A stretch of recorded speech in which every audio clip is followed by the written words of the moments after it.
रजब but के इमाम हुसैन की कब्र के ऊपर, मौला अली रजी अल्लाह ताला अन्हो की कब्र के ऊपर सजदे तो आप सब ने देख लिए। मैं उसके नाम से व्यूज लेने नहीं आया।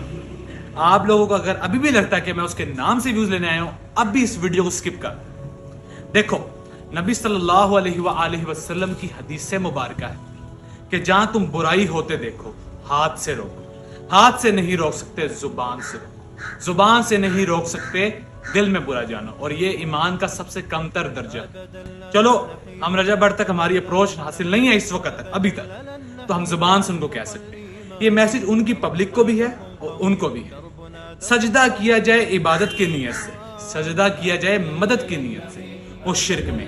सजदे वाली जात, सजदे के लायक एक ही जात है, वो है अल्लाह रब्बुल इज्जत। यहाँ तक कि नबी सल्लल्लाहु अलैहि वसल्लम भी सजदे के लायक नहीं हैं। हमारे नबी उनसे आला इंसान नहीं, लेकिन उन्होंने भी कभी नहीं फरमाया। यार, नबी सल्लल्लाहु अलैहि वसल्लम तो वो हैं जो पूरा मानते थे इस चीज को कि मेरे आने पर कोई खड़ा हो जाए। दुनिया के अजीम तरीन इंसान, जिनसे आला ना कोई इंसान था ना होगा, वो बुरा समझते थे, इसको मना फरमाते थे कि मेरे आने पर इंसान खड़ा ना हो अदब के लिए। उन्होंने कभी नहीं फरमाया कि मुझे सजदा करो। अगर सजदा अल्लाह के अलावा किसी और को जायज होता तो नबी सल्लल्लाहु अलैहि वसल्लम इसके हकदार थे, उनको सजदा जायज था। नहीं जायज हुआ। जायज सिर्फ अल्लाह को, चाहे वो मदद की नीयत से, चाहे वो इबादत की नीयत से हो, बस अल्लाह।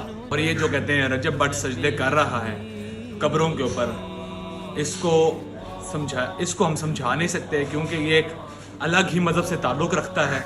लेकिन हम आप सबको समझा सकते हैं कि यार, आप लोग मोमिन बने, हया करें। ये नहीं मैं कह रहा कि किसी के व्लॉग्स आप ना देखें। आपको जो चीज अच्छी बात किसी से मिले वो कलेक्ट करो। नबी सल्लल्लाहु अलैहि वसल्लम की हदीस है कि तुम्हें शैतान से भी कोई फायदे की बात मिले तो मुझसे भी ले लो, ठीक है ना। जिससे फायदे की बात मिले उससे कलेक्ट करो, और जो उसकी बुरी बात है उसको बाइकआउट करो। जज़ाकल्लाह खैर। अस्सलाम वालेकुम।